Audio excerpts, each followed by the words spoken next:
Estamos de volta com o programa Entrevista Record Atualidade. Agora vamos tratar do projeto de lei que a deputada federal Luísa Erundina apresentou logo agora na abertura dos trabalhos do Congresso para que um referendo popular fixe o salário do presidente da República e dos parlamentares. Deputada, é um prazer recebê-la. Obrigada, Paulo. Deputada, por que a senhora acha que salário de deputado, senador e presidente da República exige um referendo? Olha, Paulo, salário de deputado e de senador e de presidente, quem paga é o povo, né? Nós somos empregados do povo. E não é correto, né, não é razoável que nós definamos o nosso próprio salário. Se quem paga esse salário desconhece esse montante, quantas vezes isso se dá. E, lamentavelmente, isso se dá de forma menos transparente possível. É votação, nem nominal é votação, né, simbólica. Sequer o parlamentar precisa aparecer com o seu voto a favor dessa medida. Quer dizer que ele recebe aumento e nem precisa ir lá? Não, ele vai lá, votar. Não precisa votar. É votação simbólica. E claro que quem quer declarar o seu voto, declara. Foi o que eu fiz, e inclusive reclamei, e posicionei contrariamente. E foi isso que me motivou a, logo no início dos trabalhos, apresentar um projeto. E vai ser preciso muita pressão popular, muito apoio da sociedade, para se conseguir vontade da Câmara, vontade da presidência de pautar essa matéria. E olhe lá se a gente vai ter voto suficiente para aprová-la. Para aprovar. Agora, por que a senhora recorreu a essa ideia do referendo? O Brasil não tem tradição de fazer essa consulta ao povo depois das eleições ou entre eleições? É que eu me lembre, perguntamos se queríamos o regime monarquista ou não, se queríamos acabar com o porte de arma ou não, se queríamos o regime presidencialista ou parlamentarista, mas raramente recorremos a isso. Diferentemente das outras democracias, né, Paulo? Agora na última eleição para presidente dos Estados Unidos, naquela eleição, o cidadão que estava escolhendo o seu presidente também estava se pronunciando sobre mais de 800 questões em plebiscito, né? Isso é uma praxe nas democracias consolidadas, maduras. No Brasil, não. A Constituição de 88 prevê esses mecanismos, né, de referendo, plebiscito e projeto de lei de iniciativa popular, no artigo 14, e que até hoje não foi regulamentado. Né? Até hoje não foi regulamentado. Então é preciso... O artigo 14 da Constituição de 88, que até hoje não se tratou exatamente, dele. Que prevê esses mecanismos de democracia direta, democracia participativa. Entendi. O Congresso não tem interesse nisso, porque eles se acham representantes e com o poder absoluto sobre as decisões que interessam a população, a sociedade. E só de 4 em 4 anos eles acham que tem a possibilidade de ser julgados. Exatamente. Eles acham que isso é suficiente, eles representam de forma plena a vontade popular. Isso nega, isso contraria o artigo 1º da Constituição e no seu parágrafo único, que diz que todo poder emana do povo e deve ser exercido através de representantes eleitos diretamente ou através diretamente do cidadão se manifestando a respeito, né, nos termos da lei. Quer dizer, esse artigo não foi regulamentado. Não foi regulamentado. Agora, deputada, o que acontece quando um Congresso como o brasileiro não se submete com mais frequência a esse tipo de consulta popular? A representação, a meu ver, perde legitimidade, perde credibilidade, perde respeito da sociedade. A sociedade não valoriza esse poder, considera, inclusive, que ele é excessivo no país, enfim, termina comprometendo, inclusive, o avanço e a consolidação da democracia. E eu te digo, Paulo, que, inclusive, no último reajuste que houve, no final da legislatura anterior, um grupo de parlamentares, inclusive eu, Gabeira, o Jugman, Chico Alencar, nós fomos ao Supremo Tribunal exigir que essa decisão da mesa, que sequer era submetida ao plenário da Casa, tivesse que passar por uma votação do plenário. E temos uma outra PEC, uma proposta de emenda constitucional. As pessoas estão querendo interrompê-la. Quer dizer que a direção da Câmara a mesa diretora, sem consultar os deputados. Antes sequer era votado em plenário. Mesmo que seja uma votação simbólica, como foi. Não precisava ser simbólica. Submeta a uma votação aberta. Que foi uma outra medida que um grupo de parlamentares, né, e que eu participei dele, entramos com uma proposta de emenda constitucional estabelecendo que toda votação tem que ser voto aberto.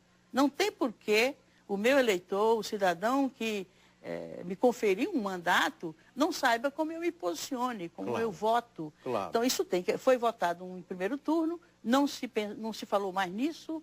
Então, esse é um dos temas que, a meu ver, uma das matérias que precisam vir rapidamente para plenário e a gente concluir essa votação.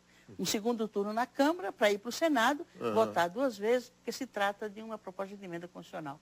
Ou seja, quer dizer que para fazer esse referendo, a que a senhora se refere, para permitir o aumento de salário de deputado e presidente da República, é preciso antes regulamentar o artigo 14 da Constituição. Não, ele já por si só já define. É que não se estabeleceu que temas, que matérias, que questões deveriam obrigatoriamente passar por um referendo popular ou plebiscito. Né? São questões diferentes. Qual o plebiscito é a respeito de uma matéria que já tenha sido votada no Congresso e simplesmente referenda, se está de acordo ou não. Que é o caso, por exemplo, do reajuste dos membros do Congresso e do Presidente da República, que embora a mesa e o próprio plenário tenha decidido nas formas mais, a meu ver, pouco transparentes, mas que fosse submetido à sociedade para dizer se concorda ou não. Porque é a sociedade que paga esses subsídios. Evidente. Agora, uma outra questão. Houve críticas à sua iniciativa, evidentemente, estamos numa democracia, e eu ouvi uma crítica que dizia o seguinte: por que a deputada Erundina ela está preocupada com o aumento do salário do presidente da República e do Legislativo e deixa de fora a magistratura? Veja, é o problema da harmonia dos poderes. Eu estou tratando de uma questão de competência, de prerrogativa do poder legislativo. O poder judiciário também tem sua prerrogativa, tem sua autonomia, tem sua soberania. Isso poderia até ser questionado de inconstitucional, digamos assim. Né? Então, eu entendo que se pelo menos a gente resolve essa questão no âmbito do poder legislativo, a respeito de questões que são próprias, quer dizer, qual é o argumento? Eu não devo, eu mesma, decidir quanto eu devo ganhar. Claro. Como o trabalhador operário não decide. Não decide. Né? Não, absolutamente. Tá certo? Claro. E nenhum outro funcionário público? Nenhum outro funcionário público. Né? Claro. É um absurdo, é um abuso, viu, Paulo? E eu acho que por isso que a nossa democracia não se consolida, né? Não se torna forte, e o povo termina ficando muito distanciado dos seus representantes. E por que o Congresso é tão estigmatizado também? Exatamente. E generaliza-se, inclusive, como se todos fôssemos iguais, fizéssemos da mesma forma, e não é verdade. E depende de partido, inclusive. Claro. A senhora mencionou que na última eleição americana houve mais de 800 perguntas. Isso é uma praxe. É uma praxe. É uma praxe. E também varia de estado para estado. Exato. E países da Europa também. O plebiscito, o referendo, o projeto de lei de iniciativa popular é uma rotina sobre as questões mais estratégicas, mais importantes da vida do país. Não é só uma questão dessas, mas questões, por exemplo, de exploração da riqueza do subsolo do país, a questão de privatização de determinadas serviços ou ações de governo. Quer dizer que nós temos, então, se eu posso dizer assim, 3 grandes ditadores. O Executivo, o Legislativo e o Judiciário. Não, e o pior é que eles não se entendem entre eles, né?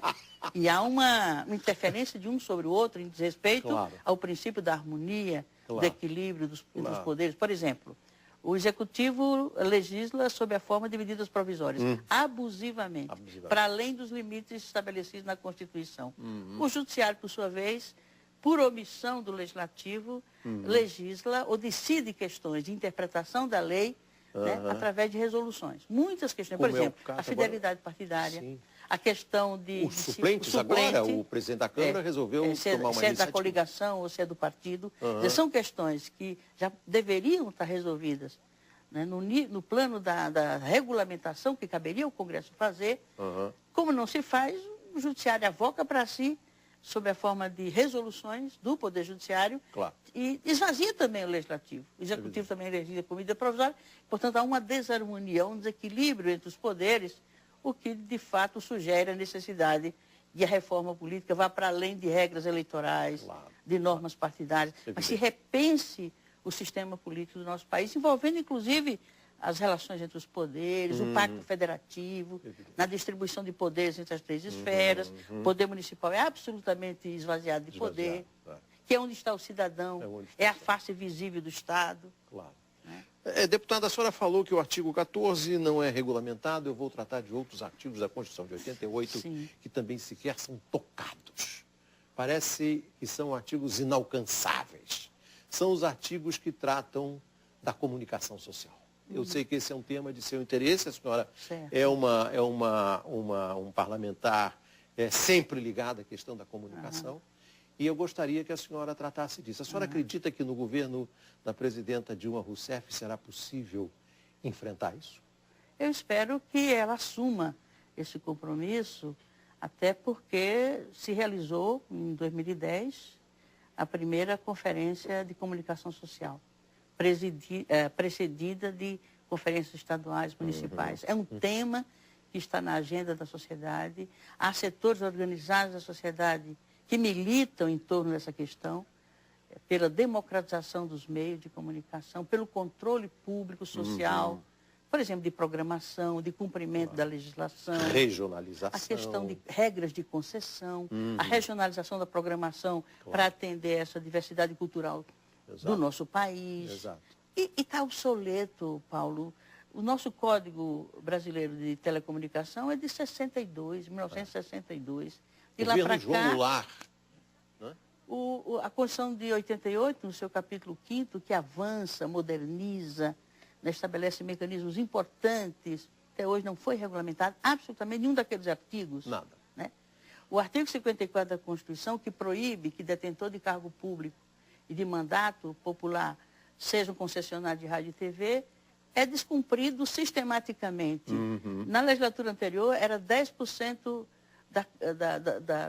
do Senado, né, feria, quer dizer, transgredia esse artigo da Constituição. Claro. 16% na Câmara.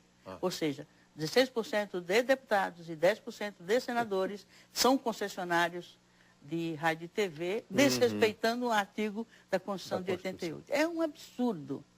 Tem o Conselho de Comunicação Social, que é o único mecanismo criado pela Constituição de 88. Né? Que não existe. Existe, só que está caduco 4 anos, porque o Senado não convoca a sessão do Congresso para eleger os conselheiros. Os conselheiros estão com seus mandatos vencidos, portanto, o Conselho não funciona. Não funciona. E é um Conselho consultivo, auxiliar do Congresso, se quer um Conselho como tem na Argentina e em outros países. Tem nos Estados Unidos, em que a sociedade civil interfere. No Canadá, claro. Portanto, nós não podemos dizer que temos uma democracia plena do ponto de vista Uma vez eu perguntei ao então senador Antônio Carlos Magalhães, com quem eu tinha relações cordiais, por que esse conselho não funcionava. Ele respondeu assim, porque a Globo não quer. Absurdo. Agora, deputado, deixa eu me perguntar outra coisa. Então, era o ministro da Globo que estava lá? Não, naquela época ele era senador. Não era não, né? Ele era senador. Outra coisa, até agora nós vimos um conjunto de declarações do ministro da Comunicação, Paulo Bernardo.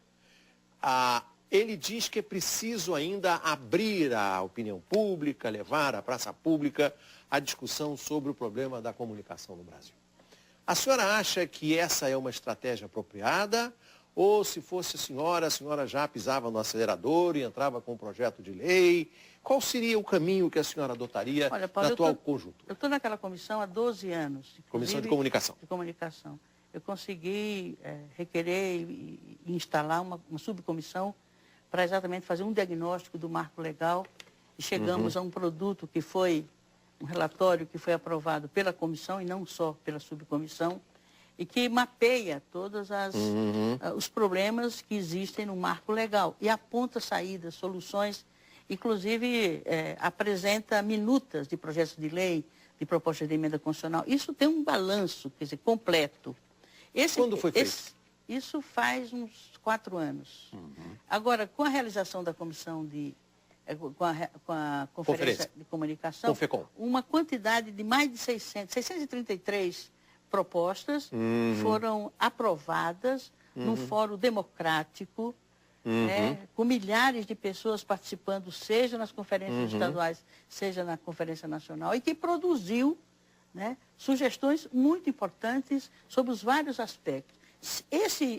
A meu ver, isso deveria ser a referência básica a partir da qual, se fizesse uma proposta, o governo fizesse uma proposta de marco regulatório, marco legal, e aí submetesse a uma consulta pública por um prazo de, sei lá, 2 meses, Isso. mas que houvesse, porque não traz muita diferença daquilo que a sociedade já está discutindo, Sim, as propostas o Brasil está que a discutindo sociedade... isso Então, desde pois é.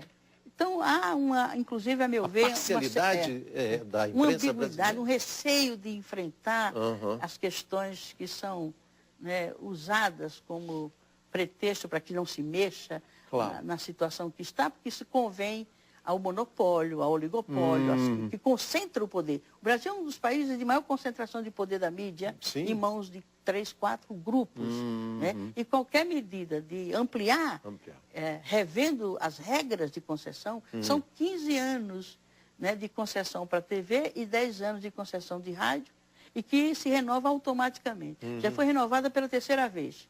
Portanto, eles já usufruíram desse benefício por 30 anos, se renovou agora, recentemente, aliás, antes da Conferência Nacional, Foi. e tudo indica que foi para se livrar, eventualmente, de uma pressão que pudesse vir desse fórum aí, dos desdobramentos dele, e até a tentativa que eu fiz de aprovar um requerimento na Comissão de Comunicação Social, Ciência e Tecnologia, para discutir a renovação.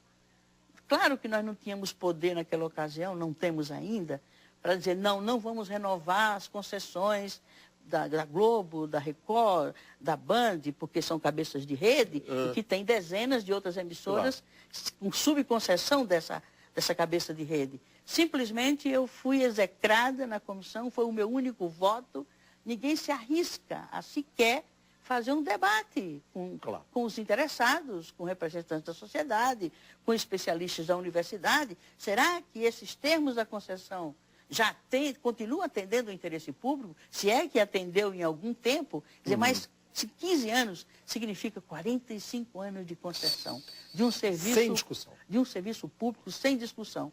E que é um patrimônio público.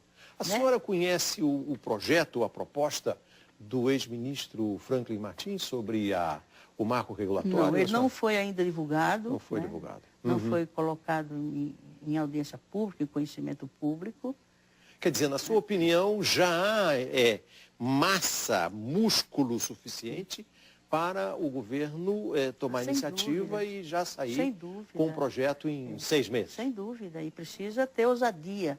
Não simplesmente fazer perfumarias. Como foi o desempenho do presidente Lula nesse aspecto?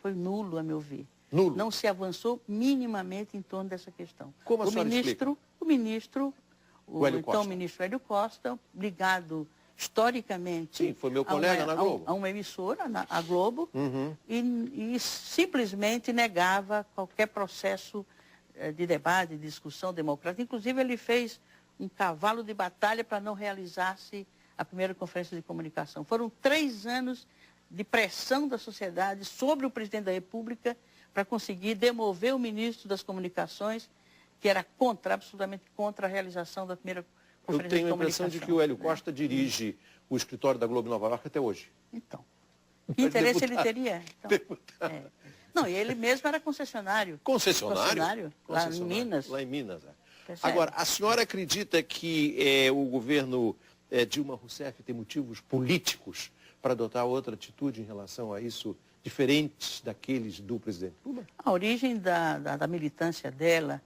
né, ela foi uma mulher que se sacrificou pela luta de resistência à ditadura militar, pela redemocratização do país. Ela pagou caro por isso. Então, eu entendo que isso é um apelo muito forte dentro dela. E a pressão da sociedade, a meu ver, vai chegar muito fortemente a ela e ao seu ministro, porque hoje há um caldo de cultura na sociedade diferente daquele de 4 ou 5 anos atrás. Ela própria foi vítima na campanha de 2010 de uma parcialidade brutal. Né? Claro. Ela provavelmente jamais se esquecerá do que ela sofreu na bancada do Jornal Nacional. Né? Foi um exercício de tiro ao alvo. Né? Mas há um receio dos que estão em governos ou no parlamento, de ferir susceptibilidade desse setor, que é uma coisa incrível. Claro. Como eu nunca tive espaço desse setor, me lembro na época que eu era prefeita, Paulo, a senhora comeu pão que o a diabo amassou. Globo e outras iam depois que o evento havia acontecido. Se era um evento muito importante, que eles não poderiam deixar de registrar, eles iam antes que a prefeita fosse, para não dar cobertura ao momento em que a prefeita estivesse. Foi isso com a inauguração, por exemplo, do Vale do Anhangabaú, que foi uma das obras importantes, de 6 grandes hospitais que nós inauguramos na cidade. Nenhum desses eventos eles se dignaram de levar ao conhecimento da opinião pública, não o que a prefeita tinha feito, mas o que o governo da cidade tinha feito em resposta aos direitos e às demandas da sociedade. Então o negócio é bravo. É bravo. Deputada Luísa Londrina, foi um grande prazer. Obrigada, Paulo, igualmente. O Entrevista Record fica por aqui. Até o próximo programa. Boa sorte. Record News, jornalismo 24 horas de plantão.